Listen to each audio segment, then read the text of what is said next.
Ford à Ram. J'adore cette présentation.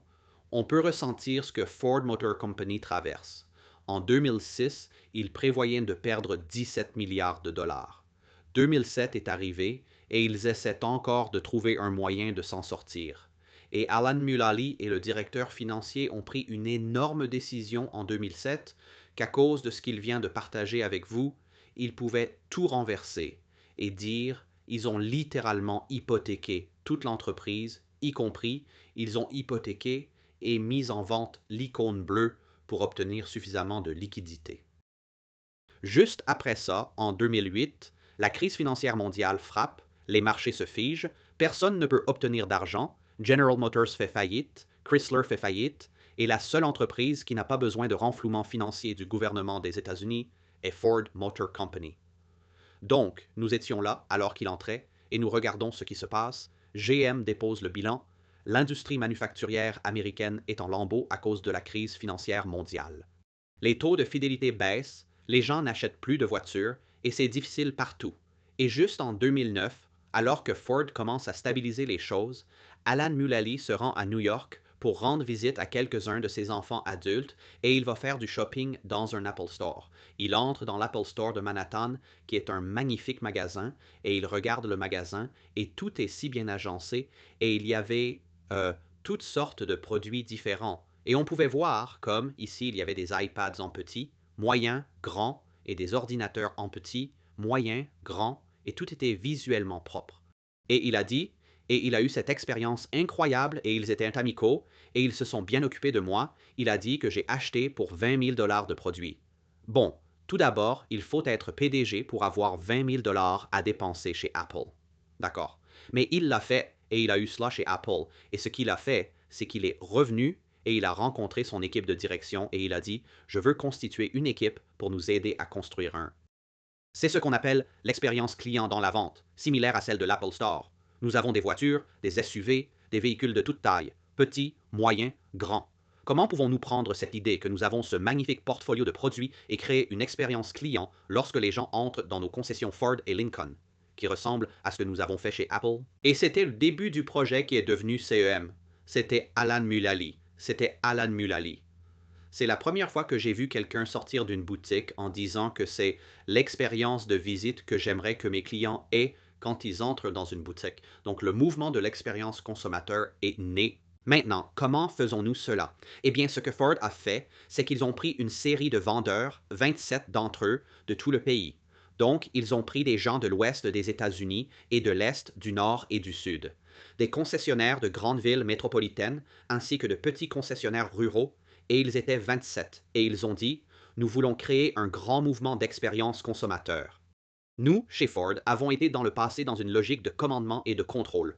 Nous vous disions quoi faire, mais vous, en tant que concessionnaire, êtes nos clients. Je veux que vous nous disiez ce dont vous avez besoin. Qu'est-ce qui nous aidera? Et ils se sont rencontrés chaque mois pendant 9 mois. Ils sont allés dans ce célèbre, je ne sais pas si vous avez entendu parler d'Ideo, mais c'est un brillant studio de design à San Francisco. Et ils ont engagé Ideo pour aller dans chacun de ces 27 magasins et filmer une interaction de vente, filmer une interaction de service. Ainsi, ils pouvaient littéralement vous montrer ce qui se passait. Ils ont rassemblé tous les concessionnaires, ils ont visité Ideo, ils lui ont parlé d'innovation, ils lui ont parlé de répondre aux demandes des clients, et maintenant ils sont tous dans la salle, et le chef d'Ideo se lève, et c'est un ingénieur brillant, mais il a l'air d'avoir 12 ans, même s'il en a 35. Et il se lève et il diffuse une vidéo de toutes ses interactions avec les clients, et c'est juste douloureux. Au bout d'environ 10 minutes de la vidéo, certains concessionnaires disent « Arrêtez, arrêtez, il faut qu'on arrête ça ». Alors il termine la vidéo et il se lève et dit « C'est un peu ce que vos clients vivent en ce moment ». Et l'un des concessionnaires dit « Ce n'est pas juste. Vous ne comprenez pas à quel point notre métier est compliqué. Vous ne savez pas à quel point il est difficile de s'occuper des choses. Comme si vous aviez juste choisi toutes les personnes mécontentes et maintenant le concessionnaire se lève. C'est ça. Vous avez raison. C'est comme si notre métier était difficile et compliqué, et les clients doivent comprendre à quel point c'est dur. Et un troisième, un quatrième et un cinquième accord, et ils se sont tous levés et ont combattu contre les données. Rappelez-vous, les données vous libéreront. Ce qui est, est. En tant que coach, l'une des choses les plus importantes que nous faisons est de créer de la clarté autour de ce qui est, afin d'aider les gens à avancer vers où ils veulent être. Mais vous avancerez très rarement jusqu'à ce que vous créiez une clarté absolue sur ce qui est. Et la meilleure façon de créer de la clarté est par les données. Les données vous libéreront, et c'était clairement les données, mais cela faisait mal. Donc, il ne voulait pas l'accepter. Un changement est survenu lorsque ce monsieur d'Ideo s'est levé et a dit « Je ne peux pas expliquer votre entreprise. Je ne peux pas expliquer à quel point elle est compliquée ou non, mais je connais l'expérience client. Et je peux vous dire ceci. Vos clients ne se soucient pas de la complexité de votre entreprise. » Et à ce moment-là, Rich Sabino, un concessionnaire du New Jersey, s'est levé et a dit « Vous savez quoi? Le gamin a raison. » Et Rich Savino ressemble à Tony De Soprano. Il ressemble à Tony Soprano, n'est-ce pas? Même carrure et tout, même accent. Alors imaginez Tony Soprano disant « Le gamin a raison » et il a dit « Je dois me regarder en face ». Et si l'enseignante de 5e année de mon fils venait acheter une voiture dans mon magasin et que je savais qu'elle allait venir l'acheter, je regarderais qui est de service et je m'assurerais qu'elle soit prise en charge par la bonne personne. Mais je pense que tout le monde mérite la qualité d'expérience que je souhaite pour l'enseignante de 5e année de mon fils. Et puis une autre personne s'est levée et a dit, vous savez, il a raison, comme nous ne le faisons pas. Notre expérience est incohérente et ça passe. Et à ce moment-là, ils ont tous arrêté d'essayer de trouver un moyen d'apprendre aux clients à s'attendre à moins parce que leur entreprise est si difficile et ont regardé comment donner aux clients ce que nous voulons, même si c'est difficile pour nous. En sortant de cette réunion, ils ont tous décidé que ce dont ils n'avaient pas besoin, c'était d'un programme de formation sur la manière d'offrir une bonne expérience client ou de sourire davantage ou d'être plus heureux. Ce dont ils avaient besoin, c'était d'un coach qui pourrait les aider à comprendre ce qui se passe. Lorsque j'ai lancé le mouvement de l'expérience client à travers le monde, chaque nouvelle équipe de coach que je rencontrais, nous avons embauché notre équipe allemande et notre équipe française, et nous avons embauché notre équipe chinoise et notre équipe africaine. Je le partageais lors de chaque nouvelle formation de coach que notre vision du coaching est qu'en tant que coach, vous rencontrerez le client là où il en est pour l'amener à un meilleur endroit. C'est ce qu'on appelle un traitement sans jugement. Et si vous pouvez le faire, vous pouvez le maîtriser. La plupart de notre entraînement s'est basé sur l'idée d'utiliser la psychologie positive. Je sais que vous avez suivi des formations en psychologie positive, mais l'hôtel n'était pas en mauvais état et ils n'ont pas été trompés. Souvenez-vous de ce qu'Alan Mulally a dit dans cette vidéo. Nous avions des gens talentueux. Ils avaient de la créativité, mais ce n'était pas sûr.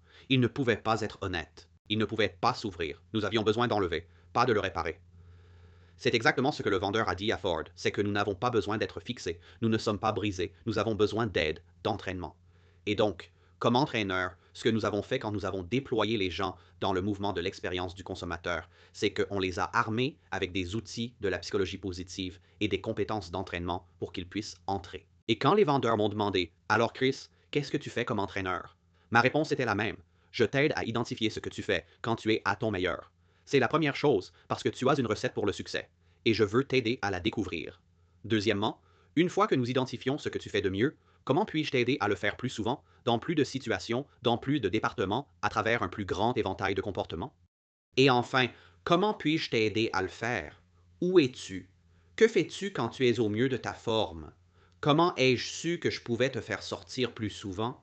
Comment cela te rend-il plus à l'aise sous pression? Absolument incroyable. Tu peux être à ton meilleur. C'est le modèle de coaching. Et donc, ces 26 concessionnaires, 27 concessionnaires ont décidé qu'ils ne voulaient pas un ensemble de formateurs dans un programme. Nous voulons un coach qui dispose d'une boîte à outils, qui puisse venir évaluer notre entreprise et créer un plan de développement, un plan de libération qui soit unique à notre magasin. Et pour ce faire, voici la proposition et je veux vous présenter les recherches qui ont conduit à la réponse à cette question. Ils ont dit « Nous voulons un coach ». D'accord, super. Alors, à quoi devrait ressembler le programme de coaching? Et cela a commencé avec cette recherche sur la chaîne de profit par le service. J'ai inclus dans vos informations un article de 2008, qui est une mise à jour d'un article de 1995 intitulé « Putting the Service Profit Chain to Work » de la Harvard Business School. C'est l'une des meilleures recherches disponibles. En fait, à ce jour, c'est le modèle commercial le plus validé pour améliorer la rentabilité. Il a donc vraiment de la valeur. Et si vous regardez, l'idée est que si je veux un avantage compétitif durable, en d'autres termes, pas une augmentation des revenus trimestriels pour ce trimestre ou un petit coup de pouce pour cette année, puis un retour en arrière, mais je veux une manière durable et rentable de développer mon entreprise. Le seul moyen de développer cet avantage compétitif, c'est la rétention des clients. En d'autres termes, une fois que les clients viennent m'acheter, j'ai besoin qu'ils reviennent pour que j'ai la rétention et la loyauté. Cette rétention ne peut être atteinte qu'avec un focus égal sur l'engagement et la rétention des employés. En d'autres termes, ce sont les employés engagés qui créent des clients engagés. La voie vers la rétention des clients et la confiance commence toujours par la qualité de vie des employés. C'est ce que je veux faire. Regardez le modèle. Si je commence sur la gauche, vous pouvez voir que la qualité de vie pour mon employé est là où ça commence. Cela conduit à l'engagement des employés. Je suis émotionnellement engagé et connecté dans le travail. Maintenant, qu'est-ce que ça me donne? C'est la qualité de vie. C'est ce qui me donne la rétention des employés et ça me donne de la productivité. Donc, j'ai moins de turnover et j'ai plus de productivité pour ceux qui restent. Parce que j'ai des employés émotionnellement engagés et j'ai une haute rétention et j'ai une haute productivité, je suis en mesure de délivrer une expérience client consistante. Et cette expérience de client crée l'engagement émotionnel. En d'autres termes, je ne produis pas seulement des résultats transactionnels, je produis des résultats émotionnels. Que l'employé, le client se sente en confiance, respecté, pris en compte, en contrôle, que je produis et tout, mes processus et systèmes sont conçus pour créer un résultat émotionnel qui engage le client. Cela conduira, si vous regardez la boîte suivante à droite, à des affaires répétées, des recommandations, une augmentation des marges de profit, ce qui mènera aux deux dernières boîtes, le profit et la croissance des revenus. Donc, j'augmente mon revenu et j'augmente mon profit parce que mes dépenses restent faibles. Si vous regardez la boîte grise en haut, il est dit qu'une augmentation de 5% de la rétention des clients peut augmenter les profits de 25 à 85%. C'est pourquoi ce modèle est si puissant. Pour une situation de vente, parce que, souvenez-vous, je parle à 4 vendeurs, la traduction de vente est satisfaction des employés plus satisfaction des clients donne un retour sur investissement. En gros, ce que nous allons partager avec eux, c'est que le CEM ou le mouvement de l'expérience consommateur était un moyen d'augmenter le revenu sur chaque dollar qu'ils dépensent en publicité, en loyer, en dépenses. Et pour chaque autre dépense qu'ils ont, ils obtiendront un meilleur retour. Pourquoi? Parce que nous avons des employés émotionnellement engagés. Si vous regardez ce que je vais faire avec ça, et peut-être devrions-nous aborder cela aussi, quand je parle de qualité de vie au travail, ce que nous définissons par cela. Si vous regardez en bas, c'est la conception de l'espace de travail. Travaillez-vous dans un environnement propre, agréable et ordonné? Conception du poste. Est-il clair quel résultat je suis censé produire? Ai-je les outils nécessaires pour le faire? Lorsque nous examinons toutes les recherches, je fais une méta-analyse des recherches sur l'engagement des employés. Pour que je sois engagé en tant qu'employé, j'ai besoin de 3 choses principales. La première est la relation avec la personne pour qui je travaille. Les gens ne quittent pas leur emploi, ils quittent leur patron. Il peut y avoir une excellente culture d'entreprise, mais si vous êtes mon superviseur et que vous êtes un connard, alors mon expérience ne sera pas bonne. Donc, la première chose qui détermine mon niveau d'engagement est ma relation avec mon patron. C'est pourquoi le coaching en leadership est si crucial. La deuxième chose est la relation que j'ai avec mes collègues.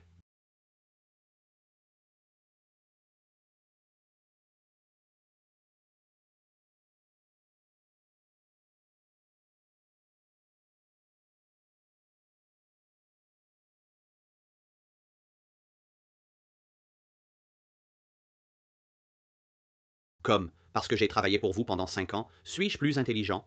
Est-ce que je résous mieux les problèmes? Puis-je être plus autonome? Puis-je être plus indépendant? Suis-je plus productif?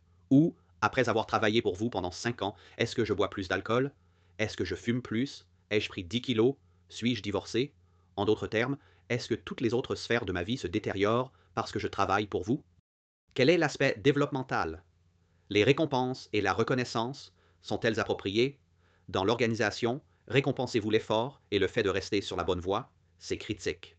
Est-ce que vous me donnez les outils pour servir mes clients ou suis-je lié à des politiques et des procédures? Donc, si je fais ce que mon travail dit, tout ce que je fais, c'est de rendre les clients plus en colère. And finally, is there a flexible leadership style where you can adapt and communicate with me and the rest of the team in a way that resonates and connects? This is what we mean by quality of work life. And the goal of the CEM was, if we can create employee engagement, it is to improve the quality of life for employees.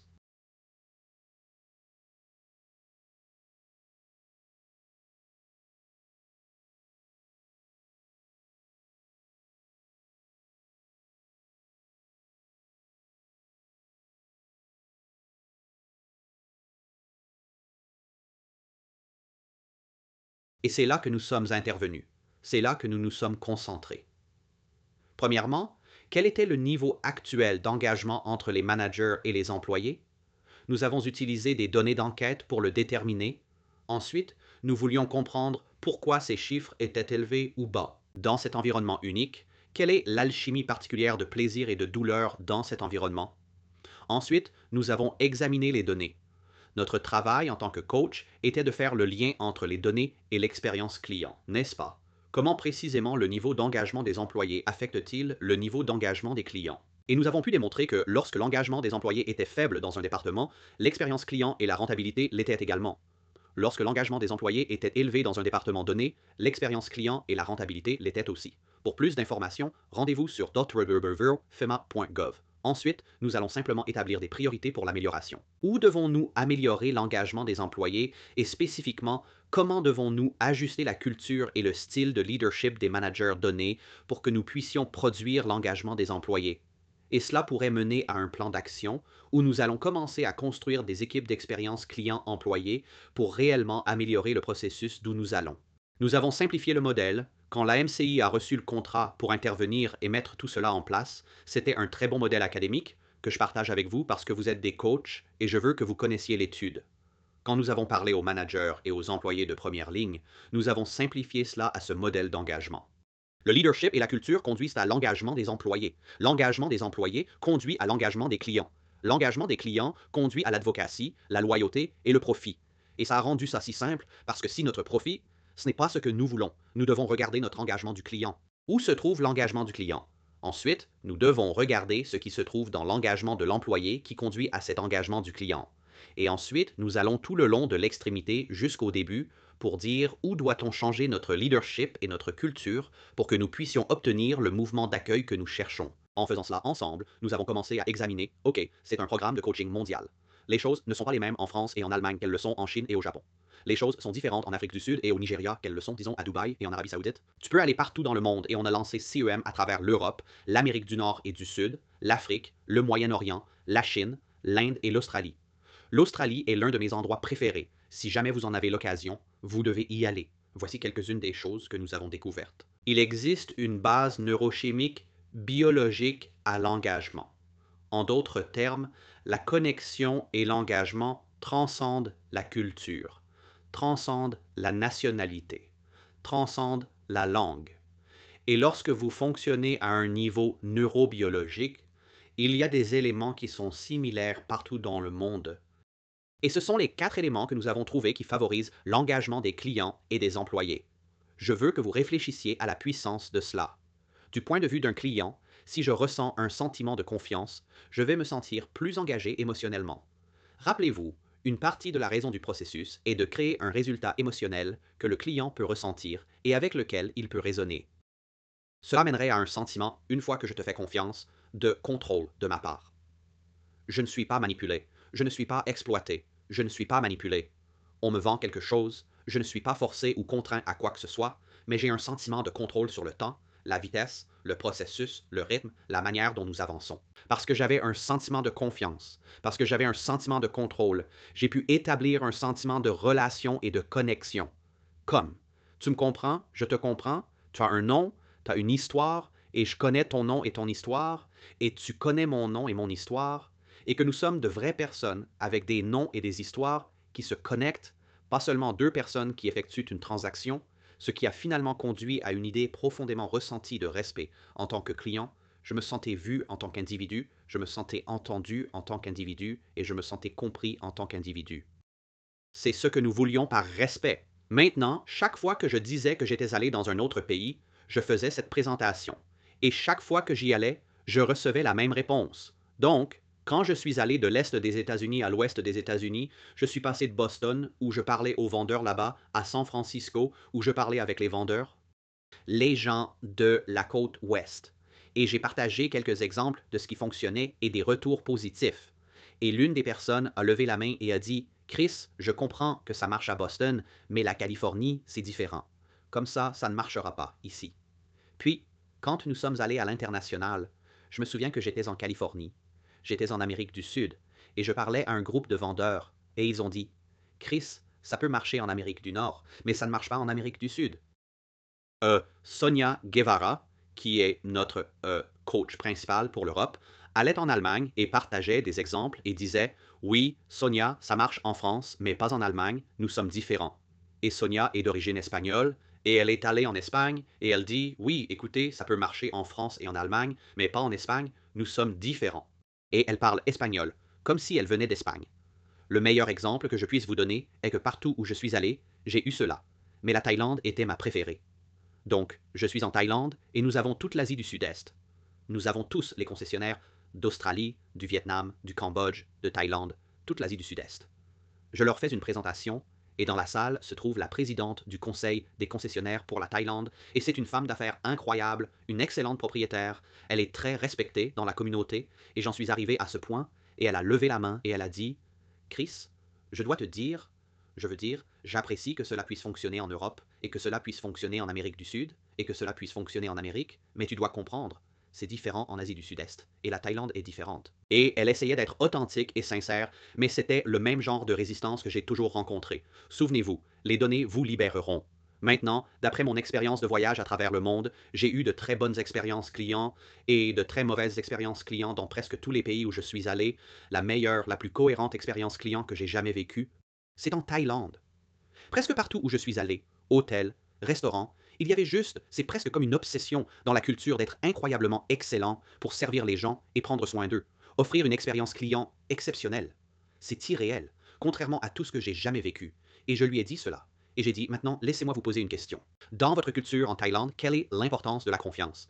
Elle dit que c'est énorme. Vous savez, nous avons tout le temps des étrangers qui viennent de Chine, d'Australie, des États-Unis, et qui nous disent comment gérer notre entreprise et comment faire les choses. Ils ne nous connaissent pas, ils ne connaissent pas notre culture, et ils ne savent pas ce qui se passe. Et en Thaïlande, si vous n'avez pas de confiance, vous ne pouvez pas faire des affaires. J'ai dit: je suis d'accord. Et j'ai dit: eh bien, à quel point est-il important pour vous d'être en contrôle, de faire des choses avec les gens au lieu que les gens fassent des choses pour vous? C'est énorme. Nous sommes des gens très indépendants et cela compte vraiment pour nous. Et vous savez, cela fait simplement partie de l'éthos de notre nation et de notre culture d'être farouchement indépendant. J'ai dit: d'accord, quelle est l'importance des relations? Dans votre culture, quand vous faites des affaires, vous connaissez leur nom, vous connaissez leur histoire, il y a une connexion. Elle m'a dit: oh, et elle m'a raconté 2 histoires sur l'importance de la relation. Et c'est une partie de sa carrière et comment elle s'est améliorée. Et puis j'ai terminé, j'ai dit: je regarde le respect comme aider les gens à se sentir vus, entendus et compris comme individuels. Qu'est-ce que c'est comme ça en Thaïlande? Elle dit: tu ne peux pas faire des affaires sans ça. Et donc j'ai dit: laissez-moi vous demander combien d'entre eux s'appliquent à la Thaïlande. Et elle a juste rigolé et a dit: et ce qu'on a trouvé, c'est que dans chaque culture au monde entier, dans leur version, ce sont les moteurs. Maintenant, je vais vous donner un peu de données de recherche sur comment nous sommes arrivés là. Nous savions que nous devions travailler différemment en Arabie Saoudite que nous l'avions fait en Chine. Et nous devions être différents en France que nous l'étions en Argentine. Mais les gens restent des gens et il y a des points communs, surtout au niveau neurobiologique. Donc, notre approche globale, en mettant en place le CEM, était de voir comment nous pouvions utiliser des principes universels applicables partout dans le monde, mais adaptés localement à chaque situation. Donc, la première chose que nous avons faite, c'est d'utiliser des données. Vous voyez où il est écrit « Aperçu basé sur les données » ? TMES est une abréviation pour équipe. C'est pourquoi le surveil d'engagement d'un membre de l'équipe, nous avons toujours guidé avec des données pour que les données vous permettent de vous libérer. Nous pouvons commencer une conversation sur ce que c'est au lieu de ce que vous êtes. C'est pourquoi les données sont si importantes. Et le sondage d'engagement d'un membre d'équipe était essentiellement une série de questions que nous allions poser sur l'engagement. Des questions simples comme « Je fais confiance à mon patron »,« Mon manager a mes intérêts à cœur », quand je fais quelque chose de bien, mon manager le remarquera et dira quelque chose. Quand je fais quelque chose de mal, mon manager me tient, ainsi que les autres, responsables. J'ai des directives claires et une communication claire. Nous avons des objectifs clairs sur lesquels tout le monde est d'accord. Des choses simples que vous avez vues à peu près partout. Ensuite, nous avons décidé de mettre en place notre cadre de coaching basé sur l'idée de l'enquête appréciative et de l'autodécouverte. Que nous voulions faire quelque chose avec l'équipe. It was very typical of automatic sales for manufacturers like Mercedes, Lexus, Peugeot, or in this case Ford, to tell the salespeople to do it this way, and not to share with them. Notre approche était qu'ils n'étaient pas cassés. Comme l'a dit Alan Mulally, ils étaient des gens talentueux, mais ils devaient être libérés.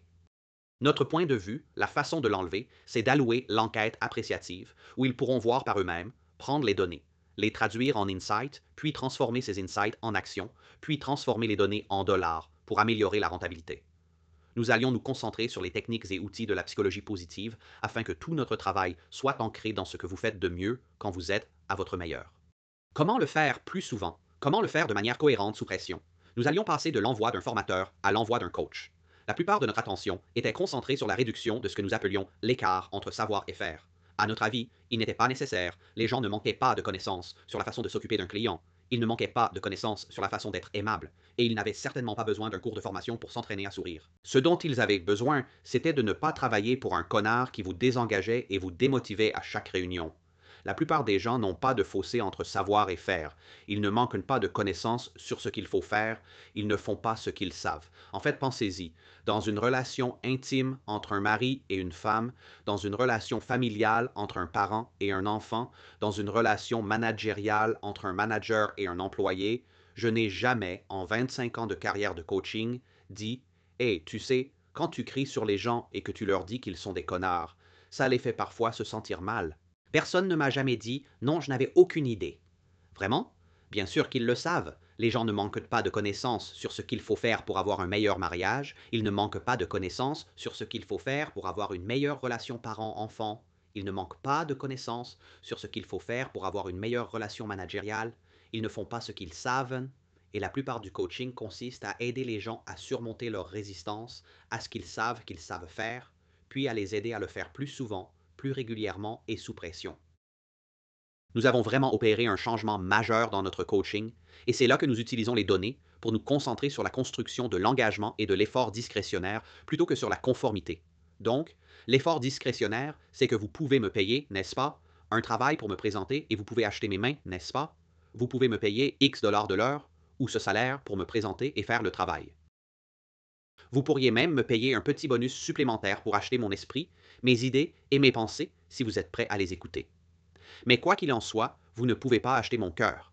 Mon cœur et ma passion, je ne les donnerai que si je me sens vu, entendu et compris, si je suis émotionnellement engagé, si vous me comprenez, connaissez mon nom, connaissez mon histoire et êtes capable de construire un cadre de leadership et de culture qui m'attire et me pousse à donner mon effort discrétionnaire. Vous avez tous vu, et si je prenons le football, et je peux prendre le PSG, je peux prendre Manchester United, je peux prendre la Juventus, je peux en prendre n'importe lequel. Y a-t-il des gens dans ces équipes qui sont payés des millions de dollars par an, mais qui ne se présentent pas tous les jours avec cœur et passion? À 100%. Vous pourriez tous en nommer quelques-uns, surtout au PSG en ce moment. Pourtant, dans ce stade, il y a des bénévoles qui travaillent le jour du match, qui ne sont pas payés du tout, mais qui se présentent à leur travail chaque jour, avec tout leur cœur, leur passion et tout ce qu'ils ont parce qu'ils adorent absolument le football du PSG, de Manchester United ou de la Juventus, parce que tu ne peux pas acheter mon cœur, peu importe combien tu me payes. Mais si vous m'obtenez, je le donnerai gratuitement. Donc, notre objectif n'est pas de cocher un tas de cases et de faire en sorte que tout le monde suive chaque processus. Comment amener les gens à donner leur effort discrétionnaire en les invitant dans une relation où ils se sentent dignes de confiance, respectés et en contrôle? Nous voulions déplacer l'accent du coaching, de la formation, des réunions, des retours, des entretiens individuels, des évaluations de performance de la compétence transactionnelle à la compétence relationnelle. Est-ce que vous rendez tout le monde autour de vous meilleur quand vous arrivez? L'une des grandes idées que nous utilisons ici, encore une fois, vous pouvez sentir la psychologie positive, j'espère maintenant que vous y avez été exposé. Comment cela cadre notre approche? C'est ce que nous appelons l'effet héliotropique, c'est un mot de biologie sophistiquée pour dire que tous les êtres vivants réagissent à la lumière, et donc si vous prenez une plante comme un tournesol ou n'importe quelle fleur, et que vous la tournez à l'opposé de la fenêtre, donc voici la fenêtre et voici la fleur et la lumière, où le soleil traverse la fenêtre, toute seule, sans cerveau, sans aucune volonté, elle se tournera en fait vers la lumière avec le temps. Tout organisme vivant se dirige vers la lumière, et ce que nous avons découvert, c'est que si vous identifiez des points lumineux, ce qui fonctionne bien, même si ce n'est qu'un peu, et que vous mettez en lumière cela, vous le développez et le faites grandir. C'est comme ça qu'on s'améliore. S'il y a 4 personnes travaillant dans un service après-vente, rédigeant les ordres de réparation, et que l'une d'elles réussit très bien, tandis que les 3 autres ont des difficultés, Découvrons ce que cette personne fait, puis aidons les autres à apprendre à faire de même ou leur propre version de cela. L'idée est que si nous passons du temps à surprendre les gens en train de bien faire les choses, nous en obtiendrons davantage. Là où va l'attention, l'énergie suit. L'énergie suivra toujours l'attention et nous travaillons très dur pour aider nos managers à déplacer leur attention de ce qui a mal tourné vers ce qui a bien fonctionné, à se concentrer sur les points positifs, à les renforcer et à en créer davantage. Et enfin, la dernière chose était vraiment de les aider à passer des chiffres mensuels. Voici votre profit pour le mois. Voici votre satisfaction client pour le mois en fonction des comportements quotidiens. Quels sont les comportements quotidiens que vous pouvez adopter? Par exemple, si quelqu'un voulait se mettre en forme, être plus en forme, perdre du poids, au lieu de me dire combien vous pesez à la fin du mois ou à la fin de la semaine, dis-moi ce que tu as mangé aujourd'hui, tes comportements quotidiens, combien de pas tu as fait aujourd'hui, quels aliments tu as consommés aujourd'hui. Tu me dis tes comportements quotidiens. Je te dirai quel sera le chiffre mensuel. Je vais te dire exactement combien tu vas peser à la fin du mois. Tu peux contrôler tes comportements quotidiens. Vous ne pouvez pas contrôler les chiffres mensuels. Nous avons donc essayé de concentrer notre attention sur les comportements quotidiens dont nous savions qu'ils influenceraient les chiffres mensuels. C'était en quelque sorte notre cadre de travail. Maintenant, d'un point de vue biologique, c'est une recherche brillante qu'une chercheuse de Harvard a menée. Son nom m'échappe en ce moment, et elle a écrit un magnifique livre sur les conversations saines. Et ce qu'elle a dit, c'est qu'en tant que leader, nous découvrons que nous dirigeons les cerveaux bien plus que les corps. La façon dont nous nous présentons dans les conversations, la façon dont nous nous présentons dans les réunions, la façon dont nous communiquons, même par email et par texto, c'est-à-dire que le test illicite les neurotransmetteurs dans les cerveaux des gens. And you basically have two brains, and you can see it here. You have your new brain, your prefrontal cortex, and the largest, newest part of your brain. And then you have the brainstem here, or the amygdala, or the primal brain, which I would call the bird brain. Et vous avez tous eu l'expérience où vous sortez avec quelques amis et vous prenez un verre de vin ou une bière, et vous buvez de l'eau, et vous buvez de l'eau, et vous buvez de l'eau, et vous en prenez un, vos trois autres amis en prennent un, mais cette personne-là, elle en prend 10 et elle se saoule. Maintenant, personne d'autre n'est ivre sauf elle. Parce qu'elle est ivre, l'une des choses que fait l'alcool en excès est de désactiver le cortex préfrontal. Jugement et raisonnement. C'est pourquoi certains d'entre vous se sont réveillés dans un lit avec quelqu'un le lendemain matin alors que vous n'auriez jamais pensé le faire.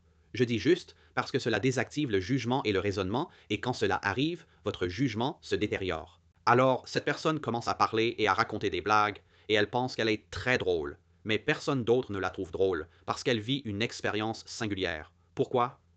Elle a désactivé son cortex préfrontal et la seule chose qui fonctionne pour elle, c'est ce tronc cérébral, ce cerveau reptilien. Et pour un lézard, elle est hystérique. Pour quiconque avec un néocortex, elle est stupide. Et pourtant, c'est exactement ce qui se passe dans beaucoup de nos conversations de coaching. Quand je te crie dessus, en pointant toutes les choses que tu fais mal, tout ce que je fais, c'est déclencher le cortisol. Déclencher, tu sais, tout ce sentiment de testostérone, de norépinéphrine, et tout ce que cela fait, ce que le cortisol fait, c'est éteindre le cerveau. That's what we call the prefrontal cortex, which shuts down judgment and reasoning. Have you ever had someone call you and you can't even remember your name because you're so scared or so frightened? Many of our cultures are based on people making mistakes. Et nous, littéralement, je les appelle les gens qui se transforment en lézards. Lors d'un atelier de leadership sur comment transformer les gens en lézards, à cause de la manière dont nous essayons de les aider à s'améliorer, nous empirons en fait les choses parce que nous libérons tout ce cortisol et cette norépinéphrine dans leur cerveau, ce qui ferme leur néocortex. Toutes leurs fonctions se font avec leur cerveau de lézard, et donc leur jugement, raisonnement, prise de décision et apprentissage se détériorent. Mais c'est de votre faute en tant que leader pour la manière dont vous vous êtes présenté, pas la leur, alors que dans des conversations saines où la régulation émotionnelle est présente et où l'amygdale est apaisée, ce qui se produit est une énorme libération d'ocytocine, de dopamine et de sérotonine. Et c'est ce que vous recherchez. Comment puis-je me présenter et créer ce cocktail chimique? It's part of the training. You remember, I said there's a neurobiological underpinning to what we're talking about. So, looking at that and traveling around the world, we examined all kinds of great customer service companies. In China, we have Heidi Lau. Si vous avez jamais eu la chance d'aller à Heidi Lau, c'est une expérience incroyablement cool. Mais voici ce que nous avons trouvé, c'est que les meilleures entreprises au monde ont partagé une connexion commune. En d'autres termes, celles qui avaient un fort engagement des employés et un fort engagement des clients maintenus dans le temps partageaient toutes quelques schémas communs, pas beaucoup, mais quelques-uns. Et l'un d'eux était ceci, que les clients, leurs clients et leurs employés avaient un attachement irrationnel à la marque. En d'autres termes, faire partie de cette marque faisait partie de leur identité. Ils se sentaient vus, entendus et compris par cette marque. Ils résonnaient avec elle. Tant les employés que les clients avaient un attachement irrationnel. Pour moi, l'une de ces entreprises est Apple. J'ai une Apple Watch. Je fais cela sur un MacBook Pro. J'ai un iPad sur lequel je prends des notes lorsque je fais du coaching. J'ai un iPhone. Je suis vraiment dans l'écosystème Apple. J'y suis depuis environ 15 ans. Apple, c'est mon monde. J'ai acheté le premier Macintosh en 1988 quand j'étais à l'université et je l'utilisais et c'était le début de mon univers Apple. Et ils sont moi, je suis eux, je comprends, je sais qu'il y a des téléphones Samsung qui sont meilleurs que l'iPhone à certains égards. Je sais qu'il y a des ordinateurs Windows qui peuvent faire certaines choses mieux que les ordinateurs Apple. Mais Apple est mon équipe. Ce sont mes gars. J'ai un attachement irrationnel à Apple.